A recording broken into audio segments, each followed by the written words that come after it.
Good evening and welcome to this edition of the Hamilton Report. I'm Scott J. Hamilton, your host for this evening. And today is the 18th day of April. We're already past the midway point of April, and we are well into election season. We'll talk about that in a moment. But first, I want to thank you, as I do every week, from the bottom of my heart for being with us this evening. The fact that you choose to spend half an hour with us every Monday evening or whenever you watch this broadcast, it means a lot because we hope that we are providing you with content that is meaningful to you, is helpful to you and your family, and that's always our goal. So I hope that you will continue to tune in and that you will share this content in your social media with your friends, your neighbors, your family, because the more people that hear a positive voice, a positive ideology, and a way of making Oklahoma a better place, then so much the better for all of us. Well, I said that we're well into election season, and nothing could be further from the truth. Last week, Wednesday, Thursday, and Friday, candidates all across the state filed with their intention of running for offices ranging from House and State House and Senate to the U.S. House and Senate. Thank you to all of you folks who really made, in some cases, a tough decision to step up and run. We also have a great response for our two senatorial seats that are open and available this year. I'm proud to say that our candidates are thoughtful candidates, and I think that we have a really strong shot of turning things around. If we can do that in Oklahoma, then we are enabling the Senate to remain in the hands of Democrats. It's going to take a lot of work between now and November, and I'm saying that now, and I will say it frequently over these next few weeks, because now is the time for us to get busy. I mentioned that in some cases it was a difficult decision for people to make as to whether or not they were going to run. A lot goes into that decision. It's more than just a meaningful sense of purpose that people have to run for office, to have a career in public service, because there are other things to consider. Your regular job, for example, or your family situation. You have kids in college or those about to go to college, or you're caring for an elderly parent.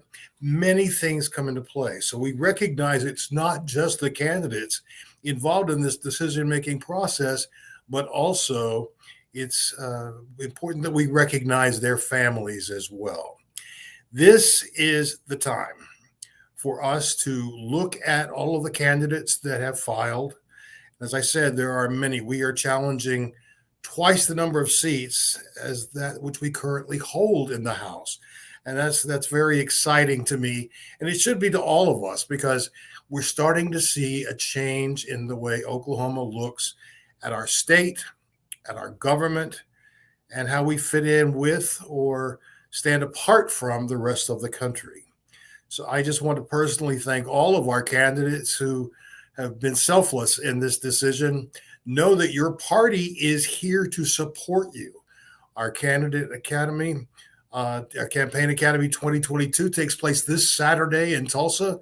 We still have seats available.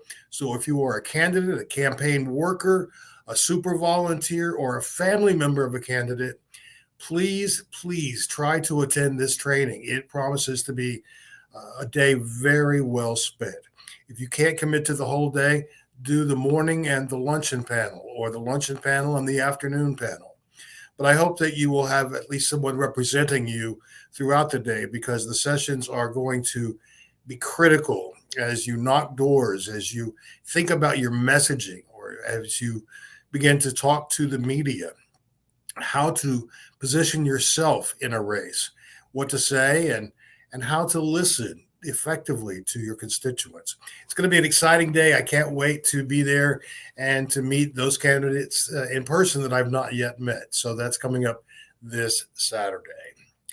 We're going to take a look this evening at two additional topics that I think are very timely and very important as we move throughout this year.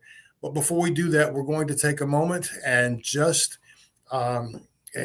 hear a word from our sponsor. Tonight's Hamilton Report is sponsored by BCS Detailing. Better call Sal. Don't have time to wash your car yourself? Tired of going to the automatic car wash and getting lackluster results? You better call Sal. At Better Call Sal Detailing, we treat your vehicle like it's our own, providing high-quality, meticulous detailing and cleaning. Ask about our exclusive pickup drop-off service for your convenience. Visit bcsdetailing.com for more information and set up an appointment today. Turn that neglected ride into a fresh new ride at Better Call Sal Detailing. Thank you to Better Call Sal Detailing for sponsoring tonight's Hamilton Report. If you own an LLC or a PC and you would like to advertise on this program to support our work or to support the Chairs Daily Live, I hope that you will consider the Oklahoma Democratic Party, and we would love for your commercials to air, your sponsorship messages, even those of you who are candidates. We would love to have you also sponsor an episode of this broadcast. Well, it's no secret that we are in a turbulent time as far as our world is concerned. The Ukraine continues to be devastated by Russia, and I must say that I have such tremendous respect for President Zelensky and the good people of Ukraine, because they are doing everything in their power to just hang on to what is theirs. In a recent poll conducted in Oklahoma, and it's very important that I stress that it's Oklahoma, people were asked, would you support a candidate who is a Putin-Lover? Do you think President Vladimir Putin of Russia or is not a criminal? He is a criminal, according to 80% of the people in Oklahoma City that were polled. 6% said he is not a war criminal, and 13% don't know. What's particularly interesting is this: it's not a surprise that 91% of Democrats believe that Putin's a war criminal. But look at the numbers for Republicans. Enormous numbers. 72% said that he is a war criminal, 10% said he is not a war criminal, and 19% don't know for sure. Why this is important is because another poll recently just showed that over 80% of Oklahomans would not vote for a candidate who supports Putin. Now, I think if polls are to be believed, and I think that polling today is far better than it's been for a long, long time. What we're seeing is people saying one thing, but I wonder how that's going to translate when they vote. Because I'm asking this question because I want us to look at something that the Lincoln Project put together, and I think that this is all too telling. I appreciate the good work that they do, and we're going to take a look at this video clip right now. Do you respect Putin? I do respect him. I like Putin. He likes me. He's a leader. Okay. He's respected. So Putin is now saying it's independent, a large section of Ukraine. I said, how smart is that? President Putin is sharp. President Putin was a total gentleman. Putin called me brilliant. I like it. Of course he's smart. He is strong and he's tough. Putin even sent me a present. Beautiful present. Here's a guy who's very savvy. I know him very well. I asked you the last time you were on whether you think that this is evil in our time. Do you believe this is evil in our time? I think in 100 years, people are going to look back and they're going to say, how did we stand back and NATO stand back, which in many ways I've called a paper tiger. Don't forget, I rebuilt NATO because when I became president, the first thing I noticed when I went there to the first meeting was that most of the countries were not paying for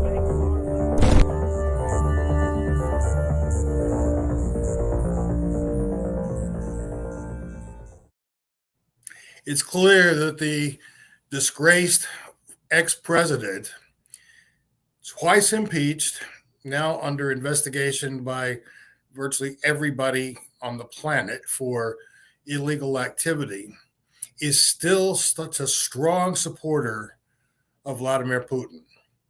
And let's take a look at who was cozying up with the former governor just last week. The former president just last week in Mar-a-Lago. Here they are, two best chums, a failed former president and a deeply failing governor of Oklahoma. Now, what does it say, friends, about a governor in our state who is disregarding what our own people say and saddles up right next door, across the table, dancing cheek to cheek with perhaps the greatest Putin-Lover in the world? We should all be disgusted. And I can only hope that that poll is correct, because man is known by the company he keeps. And as long as he continues to suck up to 45 and look for more money and look for his attaboys, then he is giving his tacit approval of Putin. He must believe like the former president. Well, I'm here to tell you that that's not doing one bit of good for the people of Oklahoma. We have plenty to be concerned about here. And if he would keep his behind in the state of Oklahoma and not travel to foreign countries with the pretext of, oh, we have business with these countries, which come to find out one of those in particular is also a supporter of Putin. Friends, we cannot disregard what the people of Oklahoma say. If they believe Putin to be a war criminal, and I certainly do, look at the devastation he has caused to innocents, not soldiers, but women and children and grandmothers just trying to live. Well, that's the company that our governor is in. And it's not just Democrat versus Republican here. While we have two wonderfully strong candidates on the Democrat side to run for governor, it's interesting to me that so many Republicans are also challenging him because he has been an abject failure as a governor.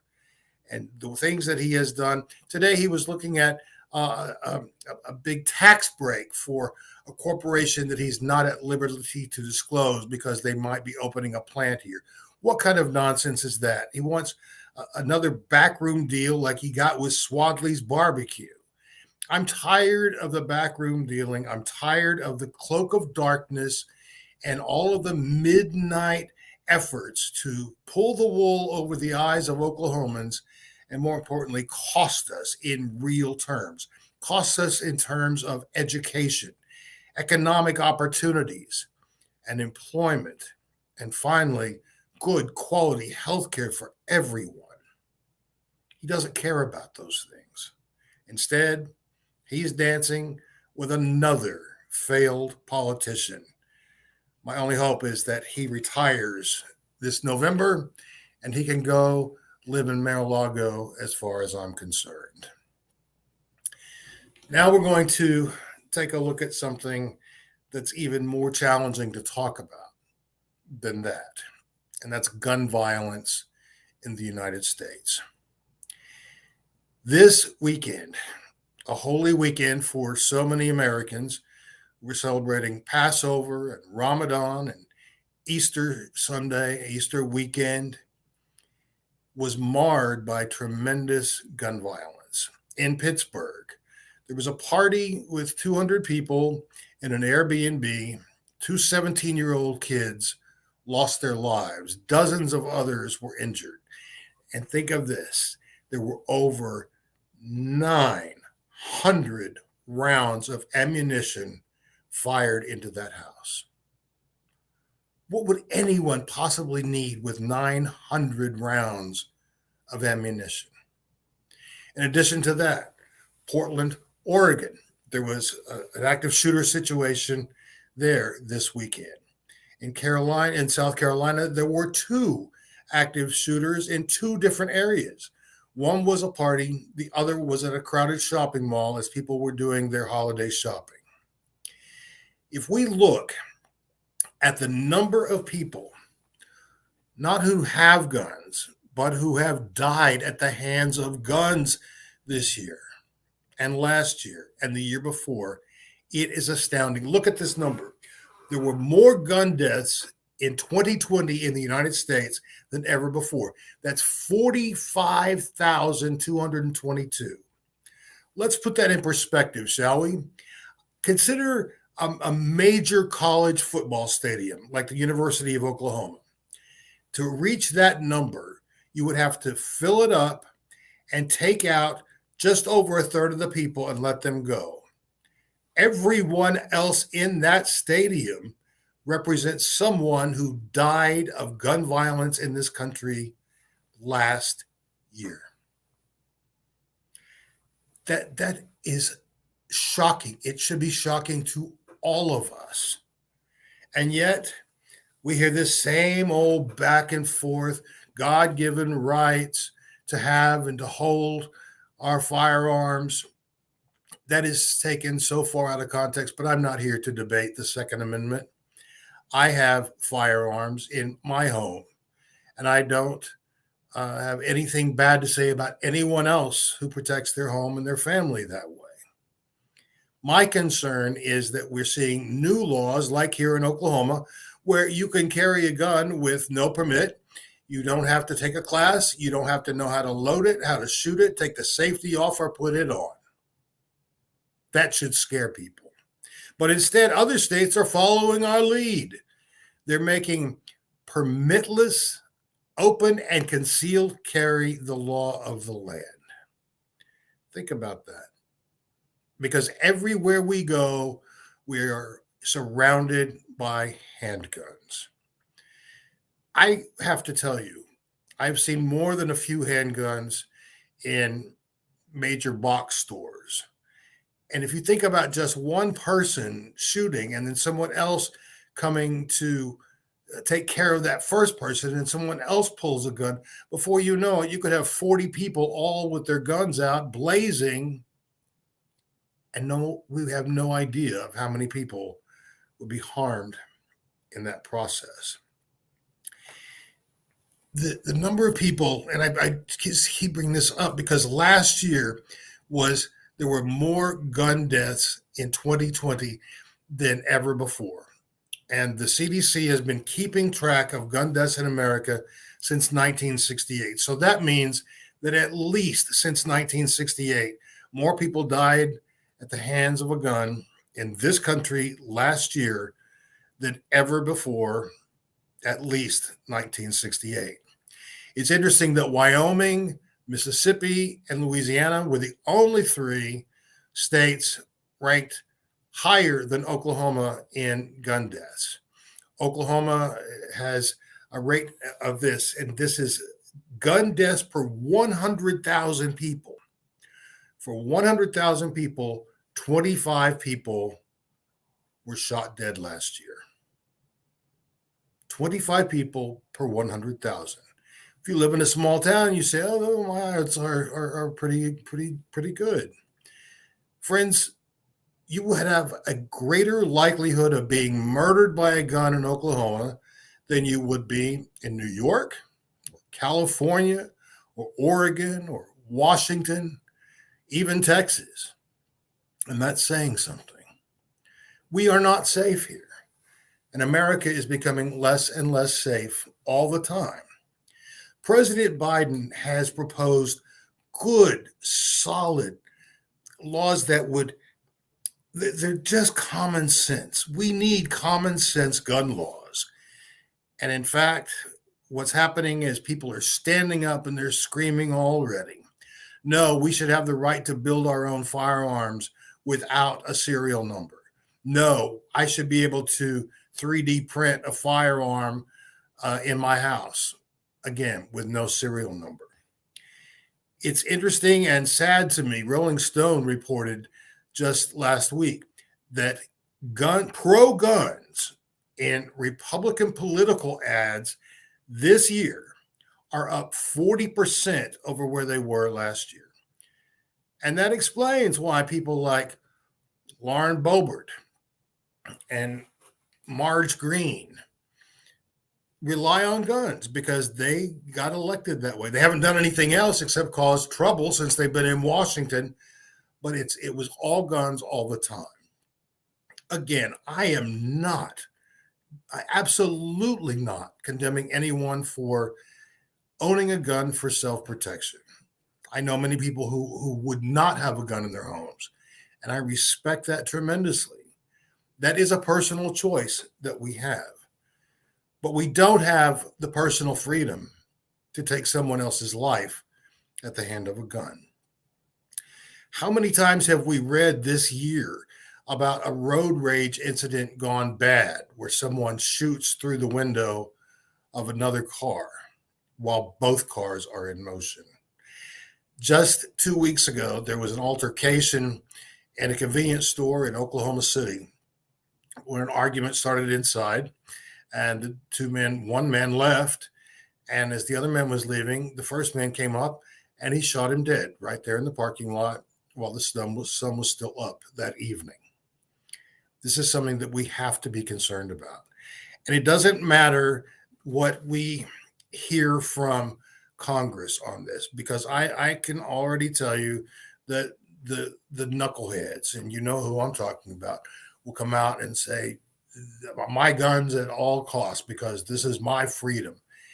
These are the very same people who talk about their freedom, their God-given rights, while at the same time voting against a woman's right to choose her own health care. I guess if you're a white, straight Republican, I was going to say male, but we'll give two exceptions to Boebert and Marge, then your protections are whatever you say they are. Your rights are whatever you say they are. But beyond that, there's way too much control over the rights of people like you and me, people who may not fit into a particular majority. But we all have rights. They're all guaranteed. And yet somehow they're beginning to slip further and further away. Well, I'm deeply concerned about this, and I hope that you are too. I'm bringing all of these things together tonight for a reason. We began by talking about the number of people who are running as Democrats in Oklahoma this year. Big change, great excitement. Then we talked about a governor who doesn't care about anything other than lining his own pockets. And the result of that is the final portion that we've been talking about, which is guns and the rights of gun owners.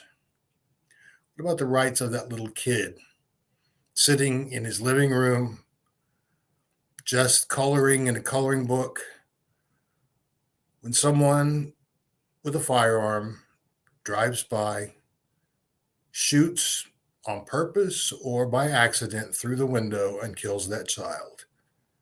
What about that child's rights? What about the rights of that child's parents and family and his friends? Yes, it's about protecting rights. And the way we do that is by supporting our candidates. We've got some wonderful elected officials in Oklahoma, the Democrats that are serving and have decided to run again, even those that were unopposed. We are thrilled because it means our numbers are growing. And there's a reason for that, because people see what's going on around them. People are waking up. Yeah, we still get the same, well, you should move to New York or commie California. That would not be a good thing for Oklahoma if all the progressive folks got up and left one day, because there would be no one here to protect children. There would be no one here to fight for a woman's right to make choices about her own body. There would be no one here to stand up for those who have a quiet voice or no voice at all. So we're staying. We're staying and we're working to elect more good thinking, good intentioned people to office in this state and sending them on to Washington, D.C. Yes, It's a pivotal year. People don't often get too excited about midterm elections, but this year I think we're going to see an excitement that we haven't before because there are so many seats available that are up for grabs. And we're going to do our very best to make sure that more Democrats are in those seats and fewer Republicans are in our state capitol. It's time today for each of us to commit to supporting a candidate. And if you say, well, I don't have any money, I respect that. I understand. And when you have several friends who are running for office and you want to give to all of them, but I understand money is a challenge. But what about your time? Can you knock on doors for someone that you believe in? Can you tell other people about those candidates that are solid that you feel would be great public servants? Share their social media posts. And finally, if you can do nothing else, just call, send an email, text them with your support.